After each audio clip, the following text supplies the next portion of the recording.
পিছনে নিন্দা করে তাদের মুখ বন্ধ করুন এইভাবে। নমস্কার বন্ধুরা, সেবা দৃষ্টি চ্যানেলে সকলকে জানাই স্বাগত। আপনারা আপনার শত্রু যখন আপনার পিছনে নিন্দা করে বেড়াচ্ছে, কি করবেন? আপনি কিভাবে মুখ বন্ধ করবেন তাদের? এই সব প্রশ্নের উত্তর আজকে আপনাদের সাথে ভাগ করে নেব। তাহলে চলুন শুরু করা যাক। যারা আপনার সামনেই আপনার নিন্দা করছে, যারা আপনার সামনে আপনার সমালোচনা করছেন, তাদের মধ্যেই হয়তো রয়েছে আপনার বন্ধু বা আপনার শুভাকাঙ্ক্ষী, যারা চায় আপনার উন্নতি, আর যে সেজন্যই আপনার ত্রুটিগুলিকে শুধরে দিয়ে আপনাকে তারা আরও উন্নত করতে চায়। কিন্তু যারা আপনার শত্রু, তাদের কাজ কি বলুন তো? তাদের কাজ আপনার পিছনে আপনার নিন্দা করা, আপনাকে সকলের কাছে ছোট করা। আর প্রধানত তিনটি কারণে আপনার নিন্দা করে। প্রথম কারণটি হলো তারা জানে যে আপনার যোগ্যতা তাদের থেকে অনেক অনেক গুণ বেশি, সেই জন্যই আপনাকে তারা ভয় পায়, সেই জন্যই আপনার নিন্দা করে বেড়ায় তারা। দ্বিতীয় কারণটি হলো আপনার নিন্দা করতে করতে আপনার বন্ধুর সংখ্যা কমিয়ে দেওয়া।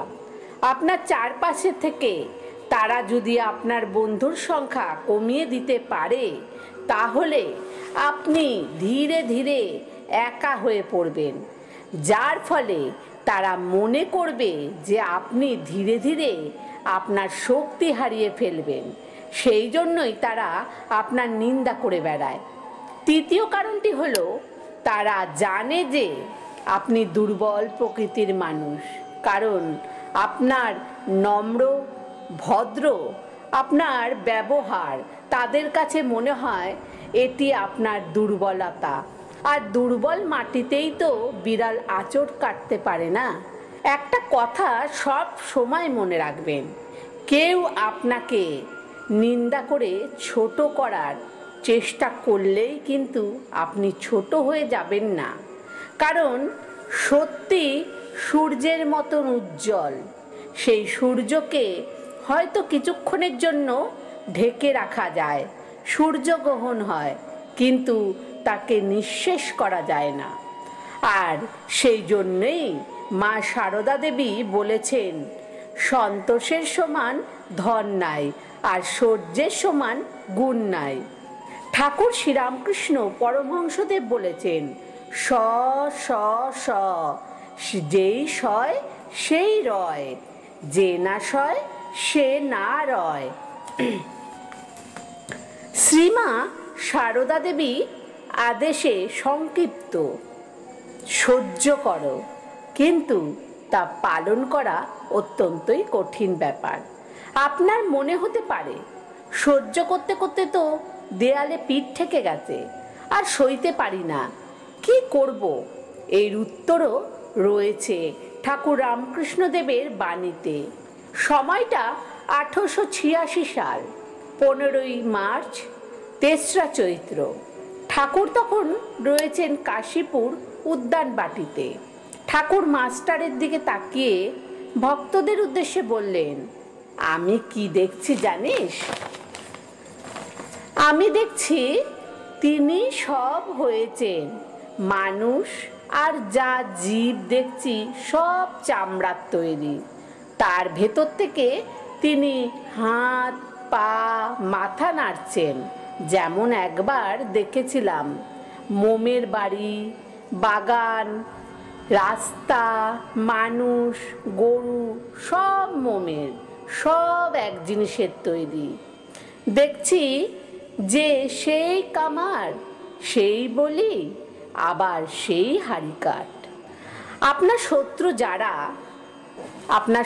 যারা যারা আপনার নিন্দে আপনার চারপাশে রটিয়ে বেড়াচ্ছে, নিজের ইচ্ছে তারা এই কাজটি করছে না, তাদের দিয়ে ঈশ্বর একই কাজ করাচ্ছেন, তাই তারা করছে। এই কুকাজের ফল তাদেরকেই ভোগ করতে হবে। ঈশ্বর চাইছেন তাদেরকে দিয়ে এই কুকর্ম করাতে, এবং তারা যাতে এই কর্মের ফলই যাতে তারা ভোগ করে সেই ব্যবস্থাই ঈশ্বর করছে। ঠাকুর শ্রীরামকৃষ্ণ পরমহংসদেব বলেছেন, ঈশ্বর কর্তা এবং সব অকর্তা। সুতরাং এখানে আপনার কিছু করণীয় নেই। যারা আপনার নিন্দা করছে তাদের কর্ম ফলের ভোগান্তি তাদেরই কপালে আছে। আর যেখানে আপনার ধৈর্যের পরীক্ষা আর আপনার সহ্যের পরীক্ষা, আপনি যদি সহ্য করতে পারেন তাহলে ঈশ্বর আপনার প্রতি সন্তুষ্ট হবেন। কিন্তু তাই বলে আপনার ব্যবহার সবার সাথে একরকম রাখবেন না, কারণ প্রত্যেকেই সমান ব্যবহারের যোগ্য নয়। যে যেমন ঠিক তার সাথে ঠিক তেমনই ব্যবহার করা উচিত। এই জন্যই একটি স্বচ্ছ আয়না আপনার সাথে নিয়ে চলতে পারেন। আপনার সাথে যদি স্বচ্ছ আয়নাটি সব সময় থাকে তাহলে আপনার সামনে যে আসবে সে তার নিজেকে আয়নায় দেখতে পাবে।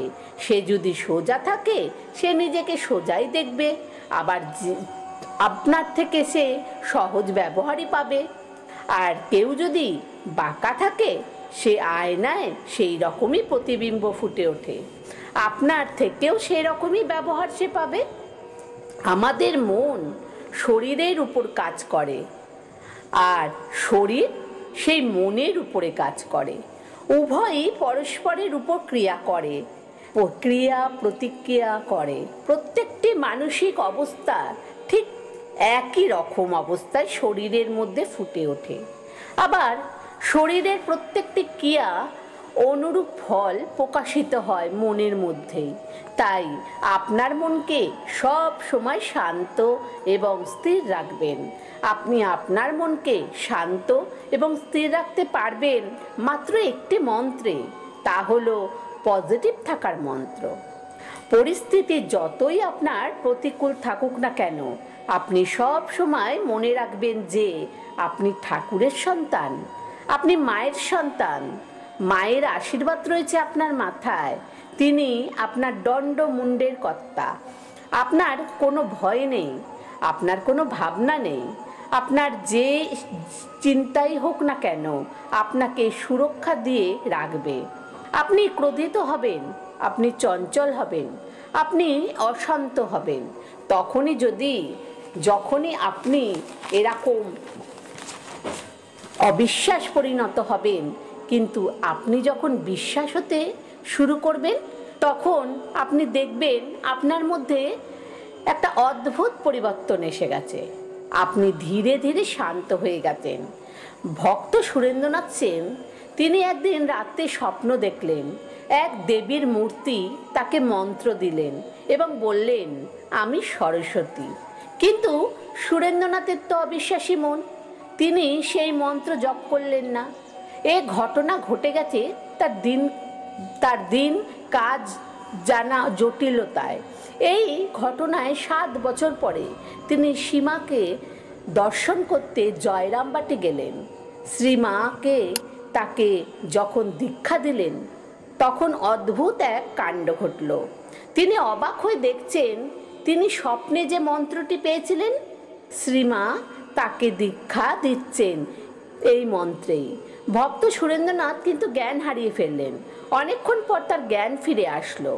জ্ঞান ফেরার পরে তিনি অবাক চোখে তাকিয়ে দেখেন যে তিনি স্বপ্নে যেই দেবীর মূর্তি দেখেছিলেন সেই মূর্তি আর শ্রীমার মুখ যেন এক।